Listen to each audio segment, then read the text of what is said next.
Give me the camera, please. Go. I've never seen anything like this. Ora, boas malta, e a espera terminou. Estamos aqui para falar sobre o primeiro Major do ano, Australia Open.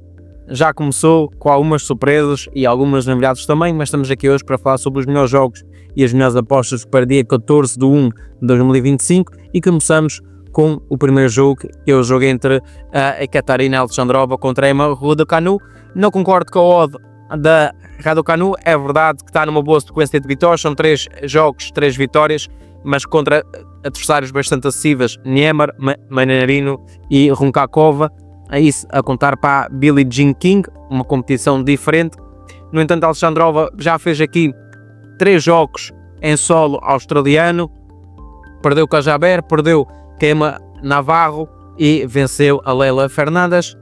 No entanto, parece-me que aqui, pelo estilo de jogo da Alexandrova, um estilo de jogo mais agressivo, mais intenso, acho que vai colocar muitas dificuldades a Emma Raducanu, que tem que estar num dia inspirada para conseguir impor o seu ténis mais variável e principalmente conseguir se manter na liderança do set, porque senão é uma jogadora emocional, é uma jogadora muitas vezes perde a vantagem e a Alexandrova é uma jogadora mais fria nesse aspecto e acredito que meia unidade a favor da Alexandrova valha claramente a pena, por isso, na minha opinião, a primeira sugestão deste ano será vitória Alexandrova, meia unidade, uma gestão cautelosa para esse jogo, um jogo de mulheres, um jogo onde poderá haver break contra break e também na perspectiva depois conseguimos trabalhar mais à frente, ao vivo, alguma situação do jogo. Passamos para o jogo de Emma Navarro contra a Ciarne, dos jogadoras da mesma nacionalidade. A Ciarne vem de 3 vitórias nos últimos 5 jogos, perdeu com a Badosa, perdeu com a Kazakhtina, mas venceu a Sakkari, a Elgo e a Kudermetova. No entanto, a Navarro tem aqui, desde que começou a nova temporada, a nova season, 3 jogos em solo australiano, perdeu com a Birrell, ganhou a Alexandrova, como já falamos anteriormente, e perdeu com a Sasanova por 2-0.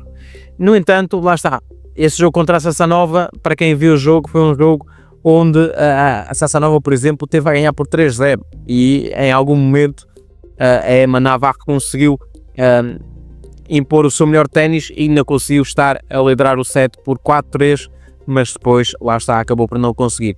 A verdade é que a Navarro lidera o confronto direto entre as duas jogadoras, 4-0, 3 vitórias em terra batida, uma em relva, que foi o jogo mais recente. Olhando para o mercado, olhando para o jogo, olhando para o estilo de jogo das duas jogadoras, Navarro menos 1,5 a 1,75, acho que é um modo com muito valor que vale claramente a pena o risco.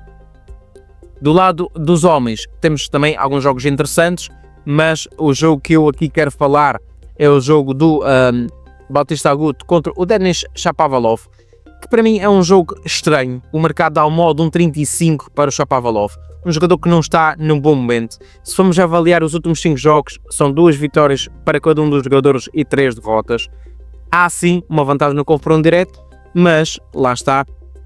O Shapovalov venceu em Basileia em outubro do ano passado, venceu em julho no torneio do Washington e venceu em Wimbledon 2021. No entanto, nós sabemos que o Bautista Agut é um jogador muito resiliente, um jogador forte fisicamente, um jogador também forte em termos táticos, e o Shapovalov é um jogador que tem um bom ténis, é esquerdino, serve bem, tem aquela backhand de uma mão que muitas vezes vai impor ritmo e vai pôr velocidade e poderá dificultar a vida ao Bautista Agut, mas não consigo concordar com esta odd. 3,20 para um jogador mais experiente, um jogador que oscila menos dentro do jogo. Eu sinceramente acho que não vai ser assim um jogo nada fácil para o Denis Shapovalov e acredito muito que o Bautista Agut para ganhar a um set e o mercado também acredita nisso, por isso estamos aqui a falar na possibilidade de um over games, over 38 ou 39,5, mas deixa esse insight, mas acho que é um jogo para ir ao vivo para perceber principalmente como é que está o Bautista Agut em termos físicos. Por último, e não mais importante, temos o jogo que na minha opinião tem aqui uma oportunidade muito boa, o jogo entre Andrei Rublev e João Fonseca. João Fonseca tem 13 vitórias nos últimos 20 jogos ou 15 jogos, está muito bem, já fez aqui a qualificação na Australia Open, venceu o Tirante, qualificou-se, ele e mais uns quantos jogadores brasileiros.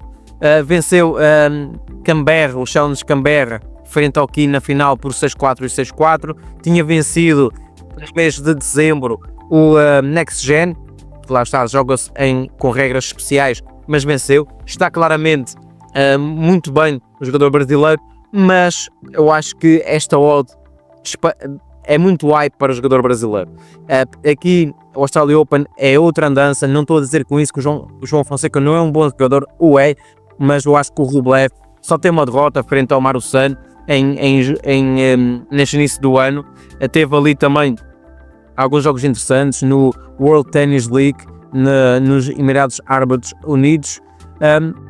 No entanto, eu acho que o estilo de jogo do Rublev, aquele jogo mais intenso, vai deixar muito desconfortável o João Fonseca. O João Fonseca tem que fazer um jogo a roçar a perfeição, tem que estar muito bem no capítulo do serviço para não dar qualquer hipótese ao Rublev. No entanto, acredito, mesmo o Rublev perdendo o primeiro set, mesmo o Rublev sendo um jogador que emocionalmente é um jogador fraco, psicologicamente falando, no entanto, tem mais experiência nessas andanças, sabe como tirar ritmo, sabe como tirar, lá está, esse sorrisinho ao João Fonseca. Parece-me que aqui esta odd está muito interessante, na minha opinião, para o André Rublev, e aqui a uma unidade direta na vitória do Rublev.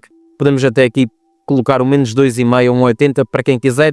Eu vou na vitória direta, 1,80, 1,70 para quem quiser. Como já disse, aqui também acho que é uma boa vantagem. No entanto, se isso for a tie-breaks pode dificultar um pouco, mas com um tal espera de um 13-1, de um 3-0 para o Rublev, parece-me que essa odd de 1,70 paga bem o risco, na minha opinião, e isso avaliando a longo prazo. As apostas esportivas não se trata de adivinhar os resultados, trata-se de perceber se o valor que nos é pago compensa o risco de perdermos a aposta hoje, e na minha opinião compensa apostar do Andrei Rublev. Pessoal, este foi o Ponto Break, o primeiro de muitos. Eu espero que seja uma noite, uma madrugada de muitos greens para todos vocês, e vemos numa próxima oportunidade aqui no Australia Open.